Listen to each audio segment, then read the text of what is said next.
ওরা যখন ম্যানহোলের শেষ সীমানায় পৌঁছালো তখন ঘড়ি কাঁটায় বিকাল 5টা পেরিয়ে 6টার দিকে অগ্রসর হয়েছে।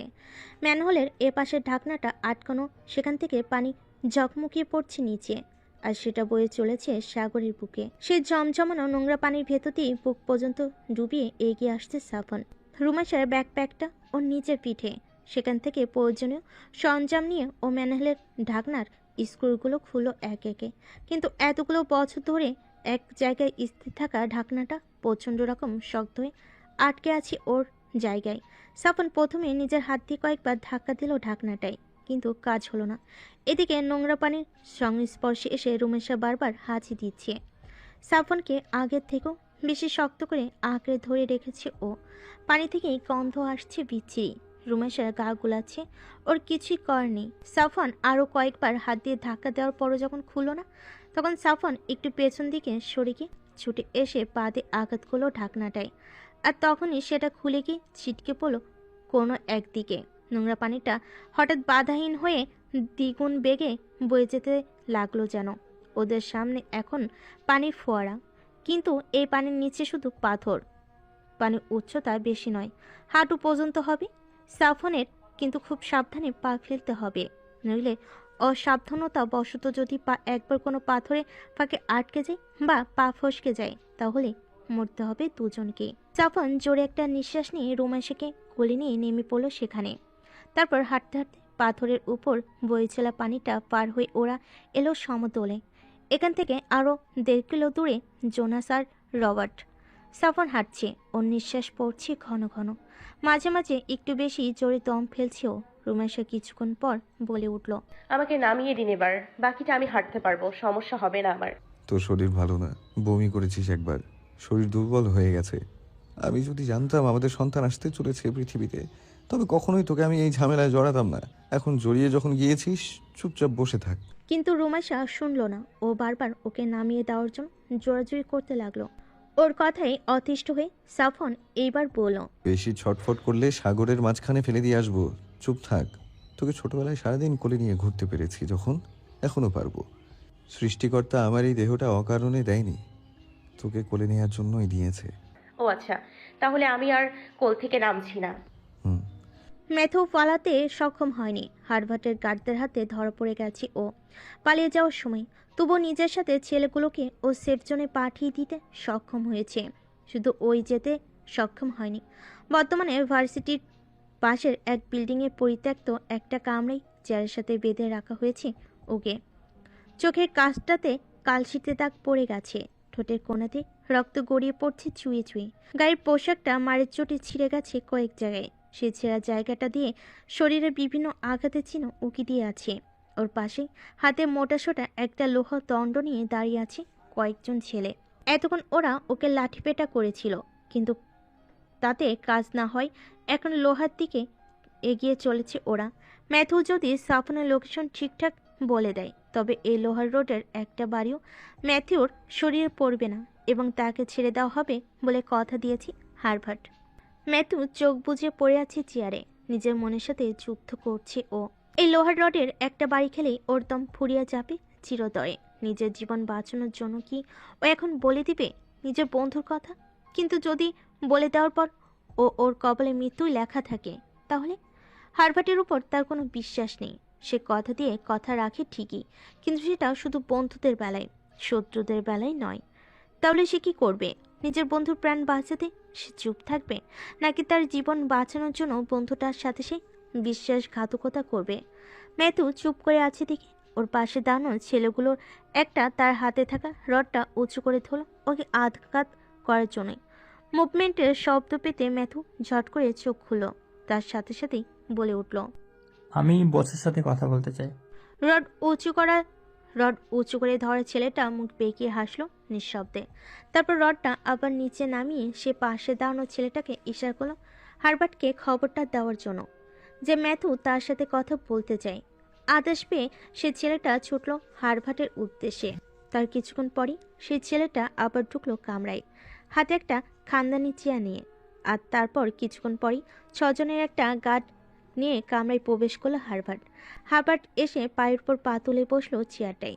তারপর ম্যাথিউকে উদ্দেশ্য করে বলল, বলো, আমি শুনছি। সাফওয়ান বস্টন হারবারের ওয়েলস্টন সি বিচ থেকে প্লেনে চড়বে। তারপর কোথায় যাবে সেটা আমি জানি না, আমাকে বলা হয়নি। এতক্ষণে হয়তো পৌঁছেও গেছে ওরাও সেখানে। ওর সাথে ওর স্ত্রী আছে আর খুব সম্ভবত ওর দুজন বন্ধু। এর বেশি কিছু আমি জানি না। তোমার কথা আমি কেন বিশ্বাস করব, যেখানে তুমি আমার সাথে প্রথমে বিশ্বাসঘাতকতা করেছো আর নিজের বন্ধুর সাথেও বিশ্বাসঘাতকতা করেছো।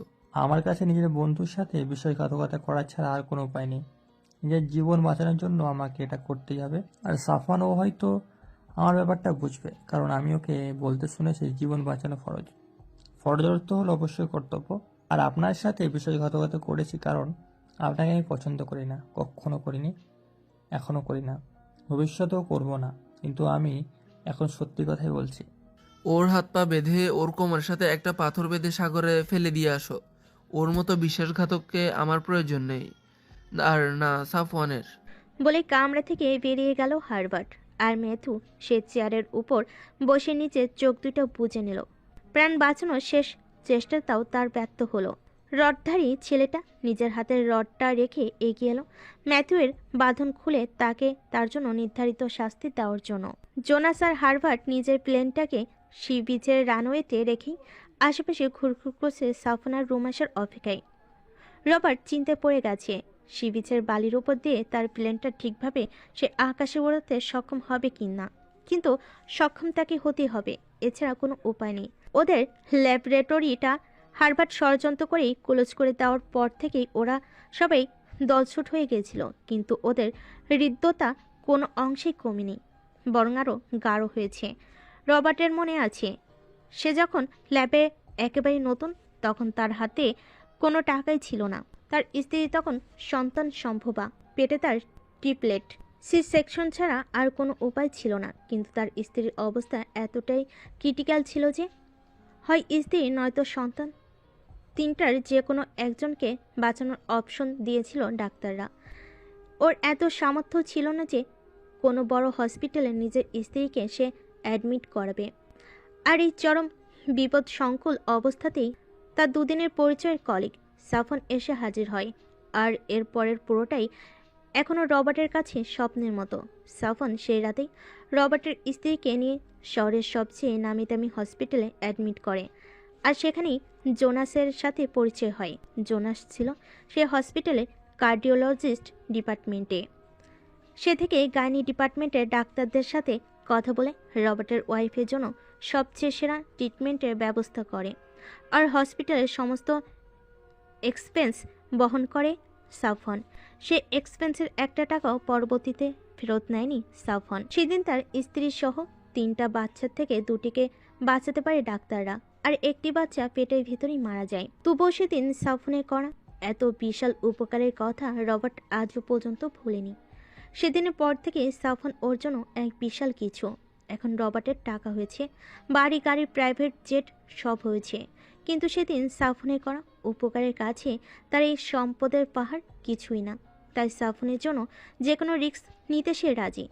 এমন সময়ে হঠাৎ জোনাসের কণ্ঠ কানে এলো রবার্টের। জোনাস দূর থেকে চিৎকার করে বলছে, ওরা আসছে, ওরা আসছে। তুমি এখনই পাইলটিং রুমে চলে গিয়ে টেক অফের প্রস্তুতি নে। ওদেরকে প্লেনে উঠিয়ে আমি তোকে সিগন্যাল দেব। জোনাসের কথা শোনা মাত্রই রবার্ট প্লেনের সিঁড়িতে বেয়ে উঠে সোজা পাইলটের কক্ষে চলে গেল আর প্লেনটাকে আকাশে ওড়ানোর সমস্ত প্রস্তুতি নিতে লাগলো। এরপর ব্লুটুথের মাধ্যমে জোনাসকে বলল, ওদেরকে প্যারাচুট ব্যাগ দিয়ে তুই নিজেও একটা পরে নিস। হারবার্ট যদি জানতে পারে আমরা ফ্লাই করে যাচ্ছি অ্যামাজনে, তবে বুলেট মেরে উড়িয়ে দিবে। তখন যেন আমরা বেঁচে ফিরতে পারি। জোনাস সম্মতি জানিয়ে রবার্টের সাথে কানেকশন ডিসকানেক্ট করে সাফন আর রুমেশের কাছে এসে পৌঁছানোর অপেক্ষায় রইল দাঁড়িয়ে। সাফন রুমেশকে কোলে নিয়ে ছুটে আসছে ওদের দিকে। এখনই এখান থেকে সরে পড়তে হবে ওদেরকে। ম্যাথুয়ের সাথে হওয়া রবার্টের প্রতিটা কথা শুনেছে ও। ম্যাথুয়ের ব্লুটুথ ডিভাইসটা সাফনের সাথে কানেক্টেড হয়েছিল অনেক আগে থেকে। ম্যাথু সেটা জানতো, তাই হারবার্ট ধরে ফেলার পরও সেটা ডিসকানেক্ট করেনি। ব্লুটুথ ডিভাইসটা ওর প্যান্টের পকেটে থাকায় হারবার্টও কিছুই বোঝেনি। সাফন জোনাসের কাছাকাছি এসে রুমাসের বন্ধনগুলো খুলে নিজের থেকে ছাড়িয়ে মাটিতে নামিয়ে দিল। তারপর জোনাসকে বলল, আমাদেরকে এই মুহূর্তেই বের হতে হবে, নইলে হারবার্ট আর তার গার্ডরা আমাদের নাগাল পেয়ে যাবে। সেটা কিছুতেই হতে দেয়া যাবে না। জোনাস সম্মতি জানিয়ে সাফওয়ান আর রুমাইশাকে শিবে প্লেনে উঠে যেতে বলল। আর ওরা উঠে গেলে জোনাস নিজেও উঠে প্লেনের সিটটা প্লেনের ভেতরে নিয়ে ভিতর থেকে দরজা বন্ধ করে দিল। এরপর রবার্টকে জানিয়ে দিল যে ওরা সবাই উঠে গেছে ভিতরে। রবার্ট যেন এবার ফ্লাইটের প্রস্তুতি নেয়। এখান থেকে আমাজন পর্যন্ত যেতে মিনিমাম 10 থেকে 12 ঘন্টা লেগে যাবে। রবার্ট প্লেনটাকে রানওয়েতে যথাসম্ভব রান করি টেক আপ করে আকাশে উড়াল দিল। সাফওয়ান আর রুমাইশা প্রথমেই নিজেদের ভেজা পোশাক পরিবর্তন করে শরীরে লেগে থাকা নোংরা পানিগুলো ভালোভাবে ধুয়ে মুছে অন্য পোশাক পরে নিল। এরপর জোনাস ওদেরকে প্যারাশুট ব্যাগগুলো ধরিয়ে দিল। সাফওয়ান আগে স্কাই ড্রাইভিং করার অভিজ্ঞতা থাকলেও রুমাইশার সেই অভিজ্ঞতা 0। আর অভিজ্ঞতা ছাড়া প্যারাশুট দিয়ে লাফ দিতে গেলে মৃত্যুর সম্ভাবনা 90%। তাই শেষমেশ সিদ্ধান্ত হলো সেরকম পরিস্থিতি তৈরি হলে সাফওয়ান আর রুমাইশা ট্যান্ডেম স্কাই ড্রাইভিং করবে। রুমাইশাকে সাফওয়ানের সাথে জুড়ে দেওয়া হবে। এতে কারোরই আর কোনো ক্ষতির সম্ভাবনা থাকবে না। রাত এখন প্রায় 3টার কাছাকাছি। রবার্ট যখন দ্রুত সম্ভব প্লেনটাকে আমাজনের দিকে নিয়ে যাচ্ছে। সকাল 6টা নাগাদ ওরা পৌঁছে যাবে আমাজনের কাছে। তখন আর কোনো চিন্তা থাকবে না। পাইলটের কক্ষে রবার্টের পাশে বসে আছে জোনাস। জোনাসের ঘুম আসছে, মাঝে মাঝে ঢুকছে ও। থেকে থেকে তন্দায় ওর মাথাটা নিচের দিকে চলে আসছে। পরক্ষণে আবার ধর্মর করে ঠেলে উঠছে। রবার্ট হাসছে ওর কাণ্ড কারখানা দেখে। রবার্ট জোনাসকে অনেকবার বলেছে যে তুই ভেতরে গিয়ে ঘুমা, কিন্তু জোনাস ভিতরে যাবে না, ও এখানেই থাকবে। ওর ভাষ্যমতে সাফওয়ান তার ঘুমন্ত বইয়ের দিকে যে প্রেমপূর্ণ দৃষ্টিতে তাকিয়ে আছে আর ঘুমিয়ে থাকা অবস্থায় যে পরিমাণ কেয়ার করছে তাতে সে সেখানে থাকতে খুবই অস্বস্তি বোধ করছে। তাই কপতিকে ও তাদের মতো ছেড়ে এসেছে। আমি কখনোই ভাবিনি এমন রকচটা একটা নিষ্ঠুর প্রকৃতির কোনো প্রফেশনাল হিটম্যান কখনো কাউকে এত গভীরভাবে ভালোবাসতে পারবে। আর যদি সেটা সাফওয়ান হয় তাহলে তো কখনোই সম্ভব নয়। কিন্তু আমার সব ধারণা ভুল প্রমাণিত হলো ওর বউয়ের প্রতি ওর ভালোবাসা দেখে। কতখানি পথ ওর বউকে কোলে নিয়ে ছুটেছে তুই ভাবতে পারছিস? আমি তো আমার ছোট মেয়েটাকেও এতখানি রাস্তা এক নাগাড়ে কোলে নিয়ে দৌড়াতে পারবো না। আমার সাথে ওর তুলনা চলে নাকি? আমি হলাম ordinary human being, Homo sapiens, আর ও হলো হোমো স্নেক। ওর বডি দেখেছিস তুই? আমার বয়স ওর থেকে 3 বছর বেশি।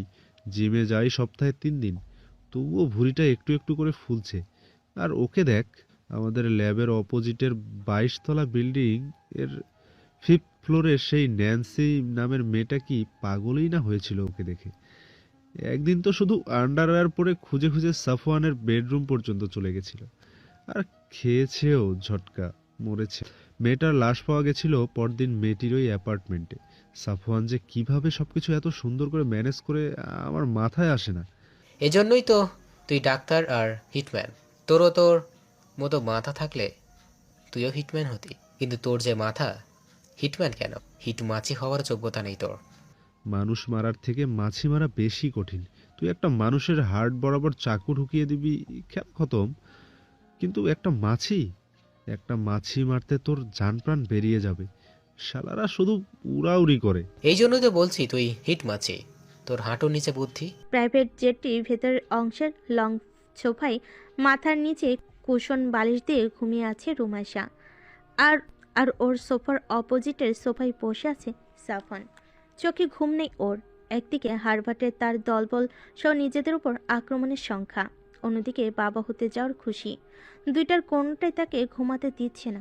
এক দৃষ্টিতে ও তাকিয়ে আছে রুমাইশার শুকিয়ে যাওয়া মুখখানার দিকে। প্লেনে উঠে আরও একবার বমি করেছে রুমাইশা। খাবার যা খেয়েছিল সব উঠে গেছে তাতে। পেটে ওর এখন কিছুই নেই। আর প্লেনের খাবারের স্বাদ লাগে না, যার জন্য ও মোটেও আর খেতে চাইছে না। সাফওয়ান অনেকবার জোরাজুরি করেছে, তারপর ওকে খাওয়াতে পারেনি। গা গোলাচ্ছে ওর। সাফওয়ান ভেবে পাচ্ছে না কি খাওয়াবে ওকে। এইভাবে খালি পেটে থাকলে তো ও আর বাচ্চা দুজনেই অসুস্থ হয়ে পড়বে। কি করবে তখন সাফওয়ান?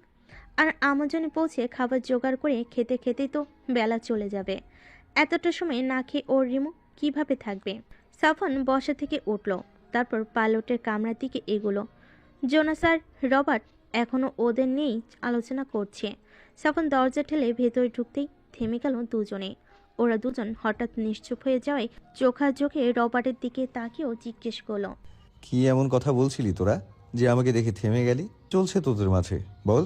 জোনাস বলেছে সে যদি মেয়ে হতো তবে তোর বউকে সরিয়ে ও নিজেই তোর বউ হয়ে যেত, কারণ তোর কেয়ার দেখে ও তোর প্রেমে পড়ে গেছে। জোনাসের মাথায় একটা গাঁটটা মেরে বলল, তুই মেয়ে হলে মার্কেট পেতি না জোনাস। ছেলে আছিস ঠিকই আছিস, মেয়ে হলে সারা জীবন ভার্জিন থাকতিস। রবার্ট ঠোঁট টিপে হাসলো সাফনের কথায়। জোনাস মুখ কালো করে ফেল। রবার্ট সেটা খেয়াল করে জোনাসের পিঠ চাপড়ে বলল, আরে ভাই, মন খারাপ করিস না, তুই মেয়ে হচ্ছিস না, ছেলেই থাকবি। সেরেনা ও তোকে খুব ভালোবাসে, তাই চিন্তা করিস না। সাফন ওদের এরকম রসিকতায় আর যোগ না দিয়ে রবার্টকে জিজ্ঞেস করলো, রবার্ট, প্লেনের ভেতর সবচেয়ে বেশি স্বাদযুক্ত কোনো খাবার থাকলে সেটা দয়া করে রেডি করে দিবি আমার রিমুর জন্য। ওকে কিছু না খাওয়াতে পারলে ওর শরীর দুর্বল হয়ে পড়বে। ও একা হলেও চিন্তা ছিল না, কিন্তু ও এখন দুজন, তাই আমার চিন্তাটাও ডাবল। রবার্ট আর জোনাস এতক্ষণ জানতো না এ ব্যাপারে। জানা মাত্রই জোনাস লাফিয়ে উঠল। রবার্টের মুখে চওড়া হাসি ফুটল। দাঁড়া শেষে ও সাফনের দিকে দুহাত বাড়ি দিয়ে বলল, কংগ্রাটস ব্রো। বাবা হওয়ার অনুভূতি পৃথিবীর সেরা অনুভূতিগুলোর ভিতরে অন্যতম। আমার বাচ্চাগুলো যখন আমাকে বাবা বাবা বলে ডাকে, বাড়ি মাথায় তোলে, তখন আমার কী যে ভালো লাগে বলে বোঝাতে পারবো না। তুইও বুঝবি বিষয়টা। বাচ্চা আগে ল্যান্ড করুক। জীবন যুদ্ধে এক ধাপ এগিয়ে গেলে ব্রাদার, আর এদিকে আমার সেরেনা বাচ্চা নিতে চায় না, বলে এখনো সময় আছে। এরকম আনন্দ আমিও পেতে চাই। এবার গিয়েই ওকে রাজি করব আমি। রবার্ট অটো পাইলট অন করে রেখে উঠল। তারপর ওরা সবাই মিলে এলো আবার ভেতরে। রবার্ট ঢুকলো কিচেনের দিকে। সাফন আর জোনাস বসলো রুমাসের থেকে কিছুটা দূরে রাখা সোফায়। নিজেদের ভেতর নিচু গলায় ফিসফিস করে কথা চালিয়ে যেতে থাকলো ওরা দুজন।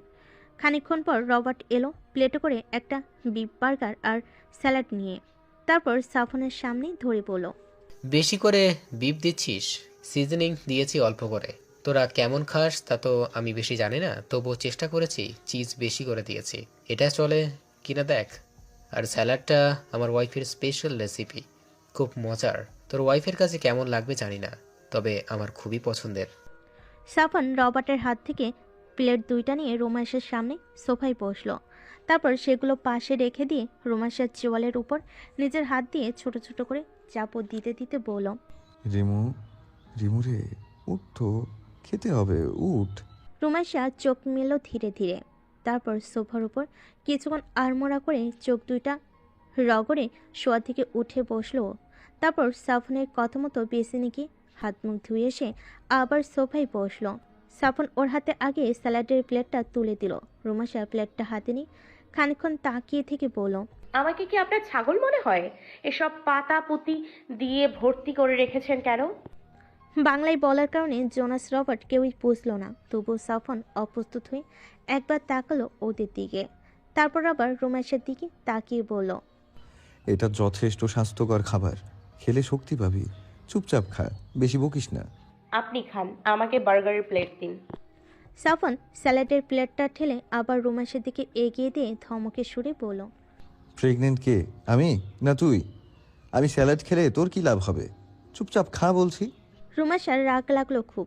ওর সাথে ধমক দিয়ে কথা বলে প্লেটটা নিয়ে সাফনের দিকে ফিরে উল্টো দিকে বসে পড়ল ও। তারপর চামচে করে স্যালাড খেতে লাগলো একবারে এক গাদা করে।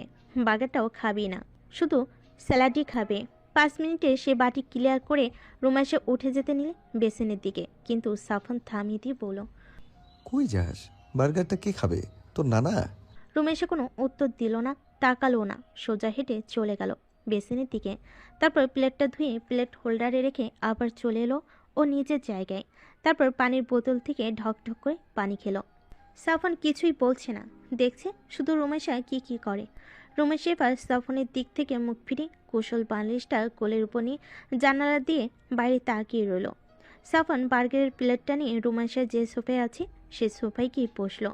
তারপর ওর দিকে প্লেটটা বাড়িয়ে দিয়ে বলল, নকশা না মেরে খেয়ে নে, আমরা এমনিতেই ক্রিটিক্যাল সিচুয়েশনে আছি। এখন এরকম রাগ অভিমান দেখার মতো কোনো অবস্থা নেই আমার। চুপচাপ খা। রুমাইশা যেভাবে ছিল সেভাবেই বসে থাকলো। সাফনের দিকে ফিরল না, প্লেটও নিল না। ওর এমন হঠাৎ অভিমানে সাফন কেমন যেন দিশেহারা বোধ করলো। রুমাইশার দিকে আরও একটু এগিয়ে এসে ও বলল, বিফ দিয়েছে এতে রবার্ট, বেশি বেশি করে। চিজও দিয়েছে বেশ খানিকটা। এটা শুধু শুধু নষ্ট করিস না। আমি কিন্তু আর একবারও বলবো না খেতে।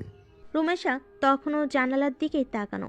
অভিমানে ওর দু চোখ থেকে দুফোঁটা অশ্রু গড়িয়ে পড়ল। একটু ভালো করে বলি কি হতো? এইভাবেই বলতে হলো? সারা জীবন এরকমই করবে? সবসময় ধমকের উপরে রাখবে ওকে? রুমেশা চোখ মুছল না। সাফনের দিকে না তাকিয়ে ওর হাত থেকে প্লেটটা নিল। তারপর জানালার দিকে ফিরে বসে খেতে শুরু করলো ও। সাফনের সাথে কোনো কথাই বলল না। সাফন ফোঁস করে নিঃশ্বাস ছাড়ল একটা। তারপর পানির বোতলের মুখটা খুলে হাতে ধরে রাখলো। রুমেশা যেন পানি খাওয়ার প্রয়োজন বোধ করলে বেশি বেগ পেতে না হয় তার জন্য। এসব রাগ অভিমান কিভাবে ভাঙাতে হয় তা ওর জানা নেই। রুমেশা ওর উপর খুবই কমই অভিমান করে, কিন্তু রুমেশা অভিমান করলে সাফনের অস্বস্তি হয় অনেক। ও কি করবে বুঝে উঠতে পারে না। মুখে শুধু ধমক চলে আসে। ও জানে যে এতে রুমেশার অভিমান বাড়বে বই কমবে না, কিন্তু ওর কিছুই করার থাকে না। বার্গারটা বড় বড় কামড় দিয়ে শেষ করলো রুমেশা। সাফন ওর হাত থেকে প্লেটটা নিয়ে পানির বোতলটা এগিয়ে দিল। রুমেশা পানি খেয়ে বোতলের মুখটা আটকে সেটা রেখে দিল পাশে।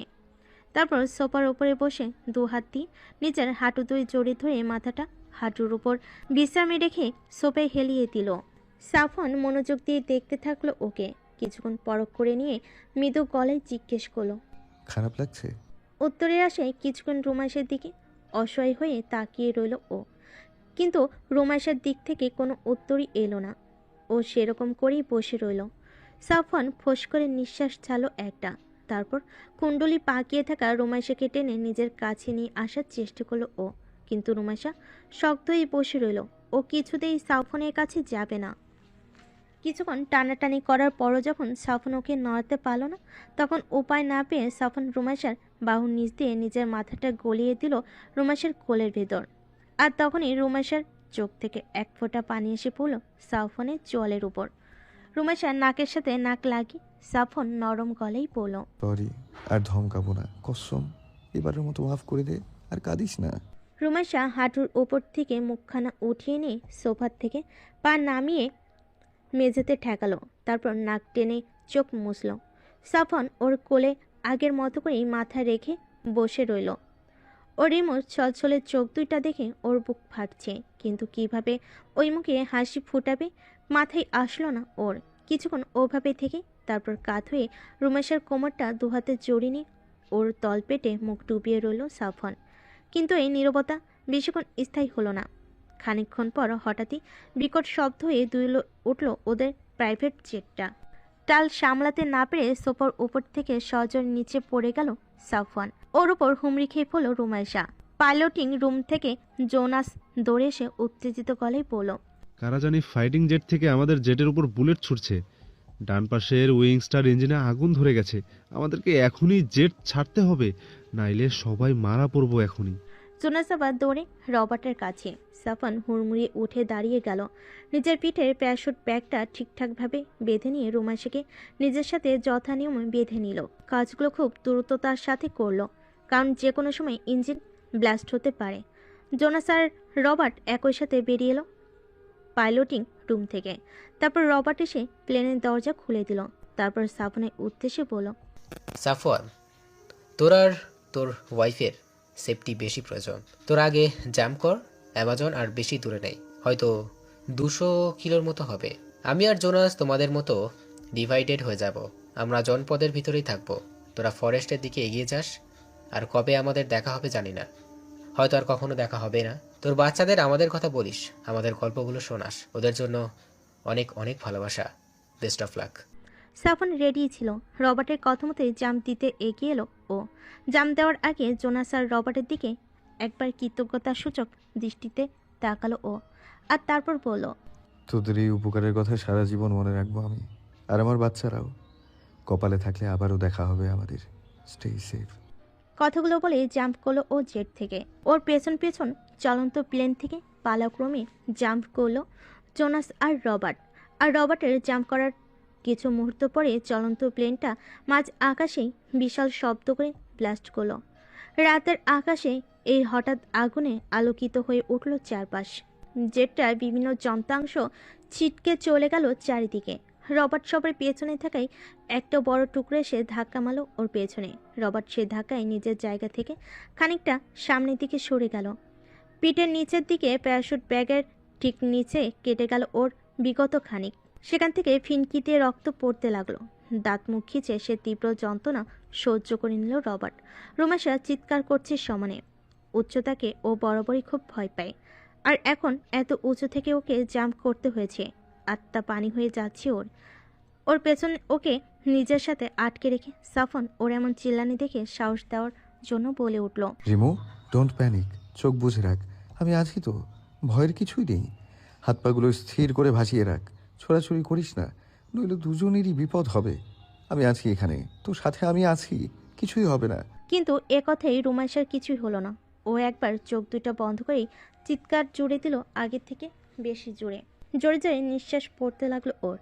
নিচ থেকে বাতাসের চাপ ওর পেট আর বুকে এসে বাড়ি খাচ্ছে। এরকম সময় প্যারাশুট ব্যাগ খুলে দিল সাফন, আর সাথে সাথে ক্যাপনিটা বেরিয়ে এসে আকাশে মিলে গেল। বাতাসের চাপে সেটা ভেসে রইল আকাশে। আর তখনই আবার চোখ খুলো রুমাইশা। ওর চিৎকার ক্রমে স্থমিত হয়ে এলো। এখন ভোর 5টার কাছাকাছি। পূর্ব দিগন্তে থেকে সূর্যের আলো উকি দিচ্ছে। সেটা পৃথিবীর পৃষ্ঠে থাকা মানুষগুলো দেখার আগে ওরা দেখেছে। রুমাশা তাকিয়ে রইল সেদিকে। ভোরের এমন অমায়িক সৌন্দর্য এই প্রথম উপলব্ধি করল ও। সাফনের গাইডেন্সে নিজের হাত পাগুলো বাতাসে বিপরীতে যথানিয়মে ধরে রইল। ছোট ছোট চুলগুলো ওড়াউড়ি করতে লাগলো ওর। ওদের থেকে কিছুটা দূরে আরও একটা প্যারাশুট দেখল রুমাইশা। চেহারাটা তেমন বোঝা যাচ্ছে না, হয়তো জোনাস হবে। আর জোনাসের থেকে আরও খানিকটা দূরে আরও সামান্য উঁচুতে আরও একটা প্যারাশুট। রুমাইশা চারিদিকে তাকিয়ে তাকিয়ে দেখতে থাকলো, কিন্তু চারিদিকে তাকালেও নিচের দিকে তাকাচ্ছে না। নিচে তাকালেই মাথাটা চক্কর দিয়ে উঠছে ওর। সাফন ওকে অভয় দিয়ে নিজেকে স্বাভাবিক রাখার তাগিদ দিচ্ছে। সাফন এই উচ্চতা থেকে সামনে তাকালে দূরে দেখা যাচ্ছে আমাজনের ভূমিকা রেখা। বিশাল বিস্তৃত অঞ্চল জুড়ে ছড়িয়ে আছে সেটা। সাফন চেষ্টা করলো প্যারাশুটটা যত সম্ভব সেদিকে নিয়ে যাওয়ার জন্য। রুমেশার চোখ এখন নিচের দিকে তাকাবে না করেও না তাকিয়ে থাকতে পারল না। নিচে তাকিয়ে কিছুই বোঝা যাচ্ছে না। ওরা ঠিক কতখানি উপরে আছে পৃথিবীর পৃষ্ঠ থেকে, সেটা ঠাওর করতে পারল না রুমাইশা। তবে বুঝলো অনেক অনেক উপরে আছে ওরা এখন। গুগল ম্যাপে কোনো দেশের চেহারা যেমন দেখা যেত তেমনি দেখা যাচ্ছে। রুমাইশা দম নিতে চেষ্টা করলো। ভূপৃষ্ঠ থেকে অনেক উপরে হয় অক্সিজেন লেভেল খুবই কম এখানে। জোরে জোরে দম ফেলছে ও, কিন্তু হঠাৎই কান খাড়া করে ফেল ও। বাতাসের শব্দের পাশাপাশি আরও একটা শব্দ কানে আসছে ওর, কোনো ইঞ্জিনের শব্দ। নিজের সাথে থাকা সাফনকে ও বলল,